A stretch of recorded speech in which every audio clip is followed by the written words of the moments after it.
quick thank you to our sponsors for making this podcast possible. They keep this show free to listen to. Hey there, Peace and Parenting family. If you love the podcast but wish to enjoy it without interruptions, your wish has come true. Introducing the ad-free version of the Peace and Parenting podcast, available exclusively on Apple Podcast. As a subscriber, you'll get all the heartfelt advice, parenting stories, and actionable tips you love without any ads. For less than the cost of a coffee each month, you will enjoy uninterrupted listening while also supporting our work to help you build stronger connections with your kids. Try it out for free. Simply find Peace and Parenting on Apple Podcasts, click Try Free, and you'll gain immediate access to our ad-free episodes. There's no commitment and you can cancel anytime. So if you're ready for a more peaceful, uninterrupted listening experience, subscribe now. Let's keep focusing on connection without the distractions. Today, we're going to talk about play. And play doesn't get as much notoriety as I think it deserves. And play can be one of the most powerful tools in your parenting. And when people first talked to me about play, when I first started learning this methodology, I was like, no. I cannot use play. And I'm going to go into it. I might be repeating myself a little bit here, but I'm just going to tell you, if you're uncomfortable with using play as like a parenting tool, you're not the only one.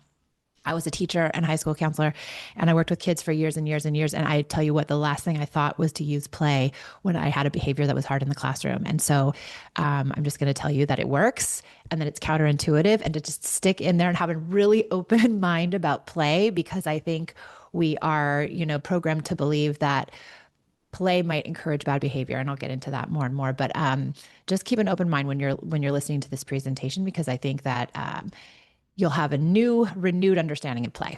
Okay, let's get started. Today, I'm going to make the case for just the opposite. The most powerful thing you can do with your hardest behaviors is not to bring in more pressure or more control. It's to bring in play. Play is not a break from parenting. With hard behaviors, play is the parenting. Okay, I'm going to talk about myself a little bit here. This story it's not embarrassing, but it's telling. And I think I'm not the only one. Years ago, when I was still new to this work, one of my very early coaches told me I needed to make things in my house more playful. And I genuinely didn't understand what she was talking about. I was like, I'm sorry, I don't do playful. I do play dates. I do birthday parties. I take people in my car. I'm serious. We have things to do. Like, I don't have time to play. Because in my head, playing wasn't my job. My job was to keep my kids safe. My job was to make meals, drive to classes, walk them to school, teach them to read, teach them manners. I made play dates with other kids so my kids could play, because I wasn't going to play with them, because nobody played with me. So the reason I didn't know how to play was simple, is because I didn't have adults that were playful in my life. It was all business. I don't have a single memory of playtime with my parents or my grandparents, unless you count cards, which was pinochle, and it was very serious business. And you needed to understand the rules, and you needed to play with precision, and you had better not mess up. That was the only play we did in our house. So when my coach told me to play with my kids, I didn't have some sort of reference points. I had to teach myself. And it was really hard, and it felt unnatural. I felt like a robot during playtime. I literally repeated words and scripts that I'd been told would work. And I faked it because I couldn't be authentic. It felt awkward. And then slowly it started to work. Pillow fights became genuinely therapeutic, exactly like I had read they would. Hide and seek brought the whole house back down to earth after a long day. Wrestling was really hard for me, but it was so worth it, especially with my youngest, who we did every single day after kindergarten. We wrestled. Morning tag became the way I dropped my kids into a deep well of connection before I started off to school. And once I got decent at the easy, mindless games, I started using play on purpose, right in the hard moments. Hugs when my kids were aggressive, kisses when they were sassy, turning sibling fights into a dance party, turning a flat refusal to get dressed into a silly skit about me trying to put their tiny shoes on my own feet. And it worked. And I didn't have to yell anymore. I didn't have to bribe anymore. And I was hooked. And I was good at it. Play became my go-to whenever moods were irritable, whenever my kids whined or fought. It is by far my favorite tool because it's so connective. It brings me closer to them instead of farther from them. So if you're sitting there thinking, I'm just not playful, I need you to hear that I am the least naturally playful person I know with kids. I learned this as an adult on purpose from zero. If I can do it, you can do it. That's the whole reason I can teach it, is because I know exactly where you're sitting. Okay, here's the second belief: hard moments call for seriousness. We have this deep instinct that a serious problem requires a serious face, sternness, consequences, punishments. If I smile or I get silly, I'm not taking it seriously enough, and then the child won't take it seriously enough. But this isn't true. Your child's off track. Seriousness or not seriousness has nothing to do with that. You need to get that child back on track. And the way we get the child back on track is through connection. And one of the most connective tools is play. When a child feels that playfulness from a parent, it signals to their mind and body that they can relax and get back online. Play is the medicine for hard situations. And here's the third belief: play is just for little kids. And I hear it all the time, but I have teenagers and you can't use play with teenagers. This one costs parents of older kids so much. The minute their child hits 9 or 10, they file play away as something they've aged out of. But tweens and teens need to play. Adults need to play. Being playful is so lovely just in our world in general. I mean, people make careers out of being comedians. There's a reason. We love to laugh. So when the teen has the dramatic eye roll, the challenge, the dare, the memes, the TikToks, the streaks, the car karaoke, all of that becomes connection. Teenagers almost never come through a serious sit down conversation. It goes sideways. They need playfulness. I'll give you some specifics around teens in just a little bit, but just keep in mind, teens love play too. Our culture doesn't tell us to come with play when kids are off track. It tells us to come with consequences, lecture, correction, and punishments. But I know how well this works when you loosen things up exactly when it feels tightest. So which of those three beliefs has been loudest in your head? Do you A, believe play rewards bad behaviors? B, hard moments need me to be more serious? C, my kids are too old for play? Or all of them? Where are you at? Let me give you the why underneath all of this, because it matters. 2 pieces of research. That's all I'll give you, because you don't need a lecture and you don't need to fill your mind with all of this stuff, but it's good to kind of ground down in it. In a landmark New York longitudinal study that I reference in my book, Unpunished, they followed children from infancy into adulthood and identified 9 traits of temperament, things like intensity, persistence, adaptability, and mood.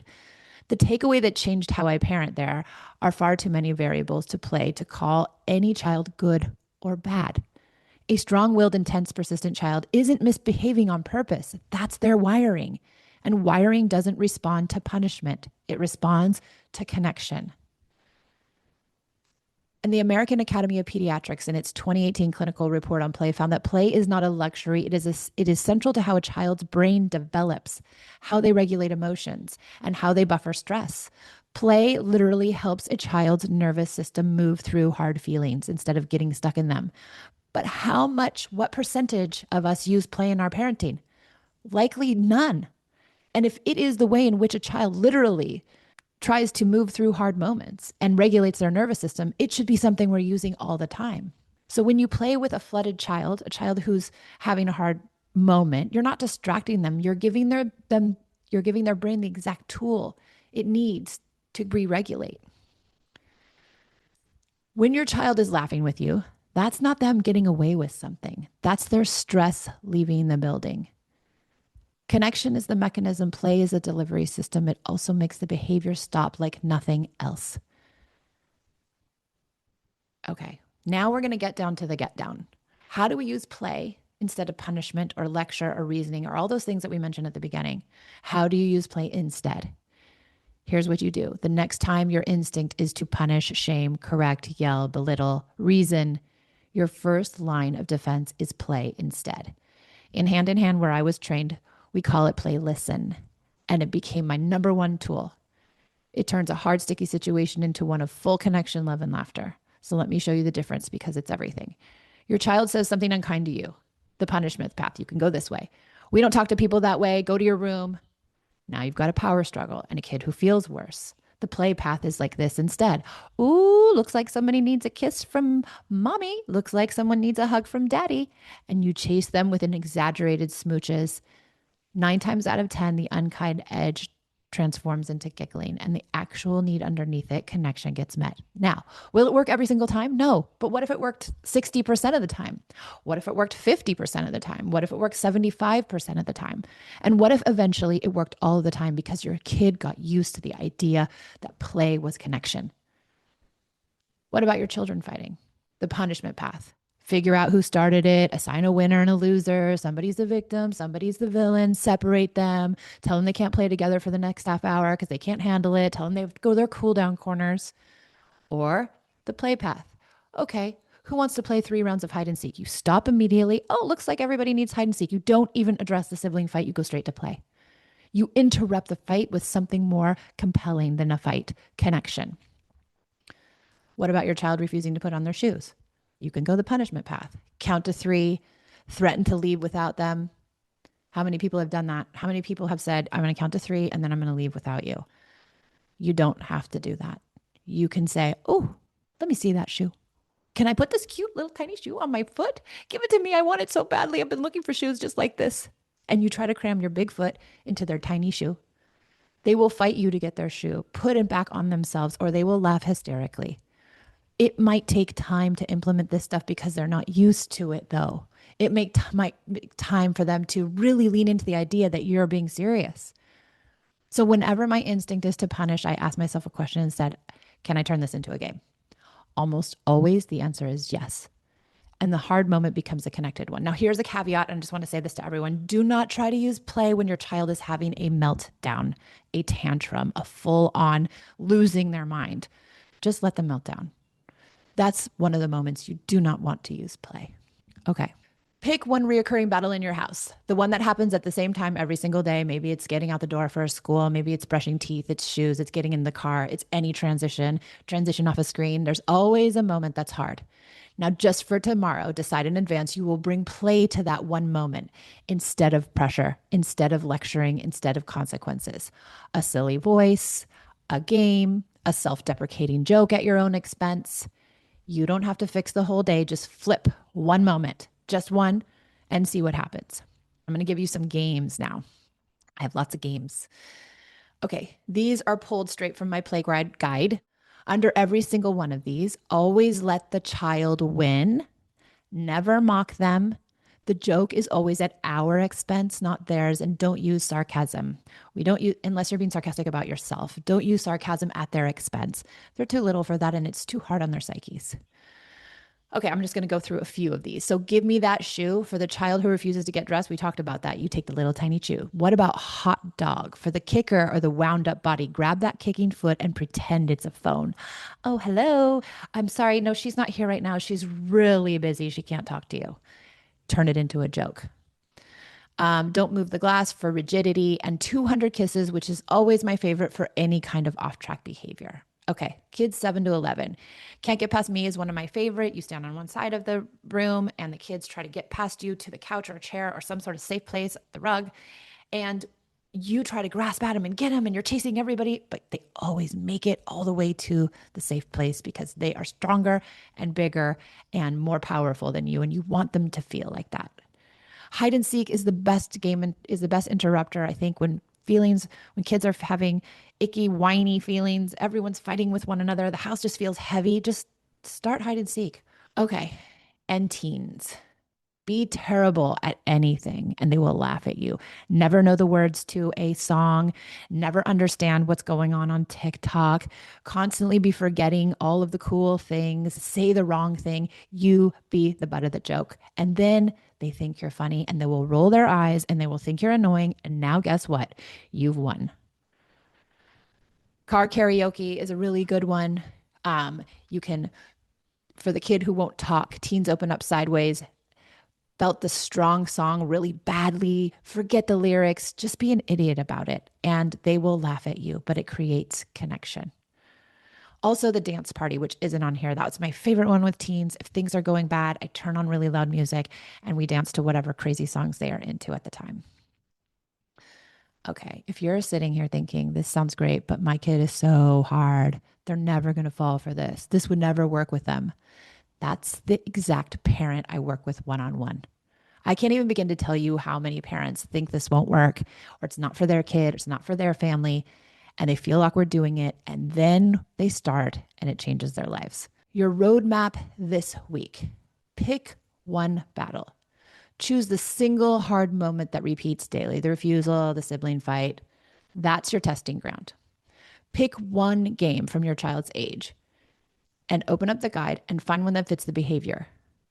Step 3: next time it's hard, go light before you go heavy. Before you use a consequence, a countdown, a reasoning, try a game. Give it a real shot. Step 4: always let them win and never mock them. And 5: schedule 10 minutes of child-led play this week. You put your phone away, they get to choose, you follow, they lead. This is making connection deposits. If 5 steps feels like a lot, the next time your child is going through one of these difficult moments, just try a silly voice. Just try, I'll give you 300 kisses. Those 2 will work no matter what. I have clients who have made up characters that they have created just to use in parenting. One is a French butler. I have one who is a construction worker. They work and it becomes your go-to and it helps them so, so much. Okay, let me talk to you about a mom I worked with. And if you have a strong-willed kid, this is what I want you to hear. She came to me about her 6-year-old son. He was fierce. He was really smart, but he would dig in. And every single day there was a war. Getting dressed was a war. Leaving the house was a war. She told me she'd become a person she didn't recognize, counting to 3, gritting her teeth, taking away toys, yelling and screaming, lying awake at night thinking, what the heck, what am I doing? The harder he got, the harder she got, and it was getting worse, not better. So she came to me and she didn't know what to do. And I said, okay, let's try one thing. No rewards charts, no consequences, no yelling. I asked her the next time that the morning battle got hard, let's start right there. Just one little thing. Use play instead. Make yourself into a bubbling idiot. Turn the fight into a game. So she tried it. And he planted his feet and refused to put on his shoes. And instead of the countdown, she picked up his little sneaker and she tried to put it in on her foot. Great, these are mine now, she says. Perfect. He looked at her like she'd lost her mind, and then he began to laugh. He grabbed the shoe back, put it on himself to prove her wrong, and they walked out the door on time, both of them smiling. The thing that had been a war for a year ended in just one little tiny bit of play. She told me the part that undid her wasn't even the cooperation. It was that for the first time in a long time, her son looked at her like she was fun, like she was safe, and she felt fun. She didn't feel hard and dug in and negative. The play didn't just fix the morning, it fixed their relationship because now everything's softened. But guess what? The behavior also moved. She said, I thought I needed to get tougher with him. Turns out he just needed me to stop fighting him and start playing with him. Kids love play. It's their love language. That's what changes when you put play where the punishment used to be. The behavior softens, and so do we. Your child gets their parent back instead of the, dictator. You get to be the kind of parent you actually want to be. It doesn't feel good to be reasoning and lecturing and punishing all the time. I work one-on-one with parents. I have coaches who work one-on-one with parents who are exactly where this mom was. Parents who feel like they're at war with their child, that everything's a battle, but who they love more than anything, who've tried every consequence, every star chart, who are exhausted from being the heavy all the time. So coaching with me and my coaches is private. It's just you and I, or you and your coach and your partner if you want. We look at your child, your battle, your moments in your house, because every family is different. There are nuances to all of this, and this general information is amazing, but sometimes we need to have more support. And here's my challenge for you this week.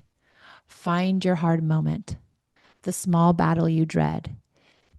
And instead of bringing more pressure to it, bring 1 ounce of play, one silly voice, 100 kisses, one game, and one joke at your expense, and watch what your child does. Don't force it. Just offer the lightness and see what comes back.